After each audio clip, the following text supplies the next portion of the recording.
शादी में कहा से लेके जाया गया है, तो मैं वहाँ पे स्थल पे नहीं था। मुझे पता चला तो मैंने तब ये भी नहीं पता चल रहा था कि लेके कहाँ जा रहे थे। मैक्सिमम मैंने जिसको फोन लगा सब बोले पता नहीं भैया कहाँ लेके गए, एम्बुलेंस में लेके गए, कहाँ लेके गए, हम लोग यहाँ देख रहे हैं वहाँ देख रहे हैं, किसी को नहीं पता। तो किन्हीं कारणों से कैसे भी करके मैंने अपने तरीके से उसको पता लगाया कि वो एम्स की तरफ जा रहे हैं। मैं वहां से तुरंत निकला, इनके एम्स पहुंचने के 15-20 मिनट में पीछे मैं भी वहां पहुंचा। जब पहुंचा तो पहले रोका गया, भाई कहाँ जा रहे हैं, क्यों जा रहे हैं। तो मैंने कहा भाई हॉस्पिटल जाने भी नहीं देंगे, क्या हो गया। तो नहीं सर हम तो आपको जानते हैं, आप तो इसलिए रोक रहे क्योंकि पहचान गए हमको। तो मैंने कहा बिल्कुल हम मिल सकते हैं। आपने क्या किया, आपने किसी को खबर नहीं है कि आदमी गया कहाँ, आप हवा में उड़ा लेंगे, किडनैप कर लिया, क्या क्या आखिर उसका मुझे पता होना चाहिए। तब तक एक हमें डीआईजी साहब अंदर थे, वो आए, बोले हाँ हाँ आने दीजिए, इनको आने दीजिए। मैं अंदर पहुंचा, वहां पे जाके जब वहां देखता हूँ तो बहुत सारे ऑफिसर थे। ये एक बहुत इंपॉर्टेंट बात आप सबको बता रहा हूँ, ये डीजीपी साहब से रिक्वेस्ट करूंगा इस बात का संज्ञान लें। एक आदमी का रैंक नहीं दिख रहा था, कौन कौन से ऑफिसर है, किसी का नेम प्लेट नहीं था। डीके बासु गाइडलाइंस बोल के कुछ है धरती पर। ये डीके बासु, मैं खुद ऑफिसर रहा हूं, मैं जानता हूं कि आप अरेस्ट, डिटेंशन, ये सब जो प्रोसीजर्स का तरीका होता है। इतनी अनप्रोफेशनल पुलिस मैं तो धरती पे नहीं सोच सकता कि भारत में आज भी ये सही में ये बिहार का वो जो करा था, ये बिहार में ठोक दे कट्टा कपार में, यही पुलिस कर रही है। इतनी अनप्रोफेशनल। रैंक क्या है, नाम क्या है, कौन है, किसी को नहीं पता। ये तो बैंड ऑफ कौन है, हमको क्या पता, कोई बहरूपिया हो, कोई गुंडे हो, ये सच में पुलिस थी या नहीं, एक बंदे का नहीं दिख रहा था। आधे से ज्यादा ने कैप नहीं पहना था। बिहार पुलिस भी है कि नहीं पता नहीं, अब है कौन। तो वहां ऐसे से पूछ रहा भैया आप कौन है, क्या है, हाँ बताया जाएगा। वहां पे आते हैं, रूम में बैठा था, आके कहते हैं आपको मेडिकल टेस्ट करना होगा। प्रशांत जी पूछ रहे हैं किस केस में लाए हैं, बताया जाएगा। अरे व्हाट इज बताया जाएगा, आपकी कुछ नेचुरल राइट्स, फंडामेंटल राइट्स है ना, आपको पता तो होना चाहिए आप डिटेन हुए हैं, आपने मुझे अरेस्ट किया है, बताया जाएगा। तो बोले जब आपको ही नहीं पता आपने मेरे साथ किया क्या, आप कैसे भाई, आप पता नहीं, आप मुझे इंजेक्शन के नाम पे जहर दे देंगे तो कौन जानता है। इतनी दुश्मनी जब दिखा रहे, आप जहर भोग देंगे मेरे अंदर और फिर कहेंगे किसी कारण से मर गया ये आदमी, तो ये रिस्क होता है ना। तो आदमी कैसे बोल दे कि हाँ आप मेरे शरीर के संग आप चेकिंग करिए, कुछ भी करिए, आप प्रिक करिए, कौन जानता उस नीडल में क्या लगा के प्रिक करेंगे। तो ये सब का गारंटी आप कैसे आप उस आदमी पर भरोसा कर सकते हैं जो कि अपना आइडेंटिटी डिस्क्लोज करने को तैयार नहीं कि वो है कौन जिसने डिटेन किया है। हमें क्या पता बिहार पुलिस है कोई और है। तो ऐसे सिचुएशन पे प्रशांत जी कहते हैं कि भैया आप हमको पहले बताइए कि हमको लाए क्यों है, आप कौन से केस में लाए हैं, कोई पुराना केस है, नया केस है, केस का नंबर बताइए, आप हमारे चार्जेस बताइए, कहां लेके जाएंगे यहाँ से ये बताइए, मुझे इन्फॉर्म तो करिए किसी को कि भैया हम कहां पे हैं। हमको फोन नहीं करते दिया जब भैया फोन मत करिए, सर फोन ऑफ रखिए, आप हमारे कम्युनिकेशन नेटवर्क बंद कर देते हैं। मैं फिर बोला ठीक है बाहर, मुझे बोले प्रशांत भैया के काम करिए, आप चलिए बाहर थोड़ा संभाल लीजिए, मीडिया के भी बंधु होंगे उनको बता दीजिए कि हम सेफ है, लोग में घबराहट ना है किसी तरह का। ये आदमी लगातार सोच रहा है कि किसी तरह का विश्रृंखला नहीं होनी चाहिए, पीस में रहना चाहिए। आप आनंद जी बाहर जी और सबको बताइए सब ठीक है, सब कोई घबराने की बात नहीं है। He was trying to make things peaceful और पुलिस उसको और उस पे डाले जा रही है घी।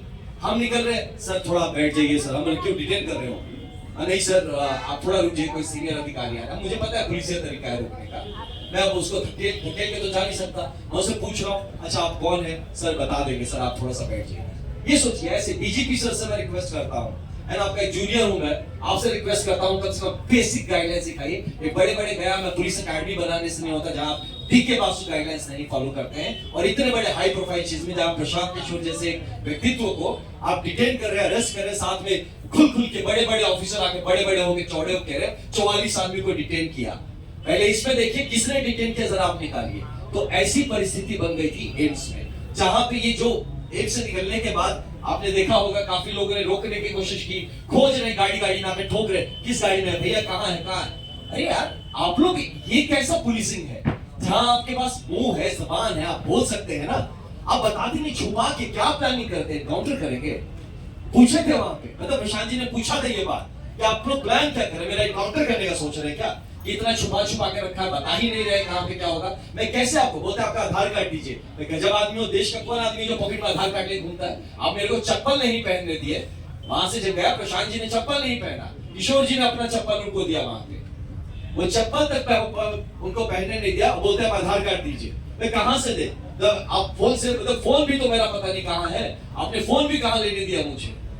तो ये किस तरह का अरेस्ट प्रोसीजर से, किस तरह का डिटेंशन? सर ने कहा रेड, ये तो हमने, मैं तो मिलिटेंट्स की कैंप अटैक्स करता था, है ना, प्रॉपर कैंप अटैक होता था जब फायरिंग और रॉकेट लॉन्चर चलते थे, वो भी ऐसे नहीं करता था भाई।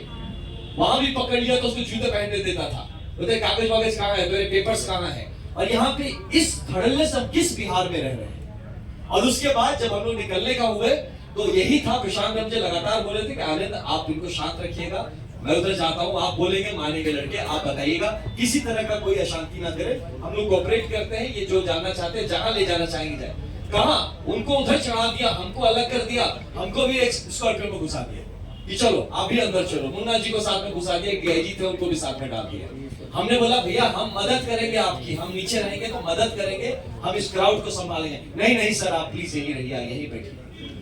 ये चीज करके फिर प्रशांत जी को अलग, हम लोग को अलग, हम लोगों को भी जब निकाला हमें भी नहीं पता हम कहां जा रहे हैं, फोन बंद कर लिया, फोन छीन लिया, उसे कुछ हम पूछ रहे बार बार, जो लड़के थे, किशोर जी थे गाड़ी में, आप हम पूछ रहे थे भैया आप कौन से रैंक के हैं, क्या नाम है आपका? जी सर, सर मैं यहीं से हूं सर, वो भी नहीं बता रहा है। तो उसका थोड़ा सा, अब है तो आईपीएस भी थे, हम भी हुई, तो ठीक से समझाए उसको, डीके बासु की बात किए कि तुम्हें पता मैं तुम्हारे ऊपर इसके लिए हम कंटेम्प्ट डाल देंगे कोर्ट में कि जिस आदमी ने हमको डिटेन किया उसने अपना आइडेंटिटी बताने से इनकार कर दिया, तुम कौन हो? तब वो बताना शुरू किया कि हम सब इंस्पेक्टर हैं। तो 3 सब इंस्पेक्टर हमारे गाड़ी में बैठे थे, हमें नहीं पता था कहां लेके जा रहा हूं, सर बता देंगे। कैसे बता दोगे यार, मेरे घर वाले परेशान होंगे, आप क्या किडनैप कर रहे हो हमको? ये तो इलीगल डिटेंशन है ना, इस चीजों पे बात होनी चाहिए, ट्रेनिंग होनी चाहिए। This is a pure illegal detention, जहां आप अपने जिसको अक्यूज को बताते नहीं है किस केस में लाते हैं, ये बताते नहीं है कहां लेके जाते हैं, आप उसके घर वालों को नहीं इन्फॉर्म करते हैं कि वो कहां, उसके बाद आप पूरा तांडव मचा के यहाँ पे रखे हुए और कहते हैं कि हम लोगों ने लॉ एंड ऑर्डर क्रिएट किया। लॉ एंड ऑर्डर तो पुलिस क्रिएट कर रही है भाई, creating so much suspense around the whole incident. तो ऐसे एक सिचुएशन में एम्स का पूरा वो जो माजरा था, इतने गंदे और गलत तरीके से हैंडल किया गया। वहां पे आप कह रहे हैं आधार कार्ड दीजिए, अब उनके पास आधार कार्ड नहीं, तो एम्स के बंदे बोल रहे हैं जी सर आधार कार्ड नहीं है तो हम आपको कैसे करें, हमें तो रजिस्टर करना पड़े। बोले हम तो वो कहां से आधार कार्ड, मोबाइल फोन मेरा पता नहीं, मेरा मोबाइल फोन किसके पास है, कहां पे? आप लोग जिस तरह से मुझे ये ऐसा रगड़ के ले आए हैं, पूरी तरह से घसीट के, चप्पल तक नहीं आपने पहनना दिया, और आप हमसे कह रहे हैं हम आपको कोऑपरेट नहीं कर रहे, और कितना हम कोऑपरेशन कर रहे हैं। तो ये रही मोटा मोटी ये जो बातें रही, this has been the approach of police. ये चीज को प्लीज हाईलाइट करिए, Bihar police has failed in observing the DK Basu guidelines by the pronounced by the Supreme Court of India, और इस पे इनको जवाब देना पड़ेगा।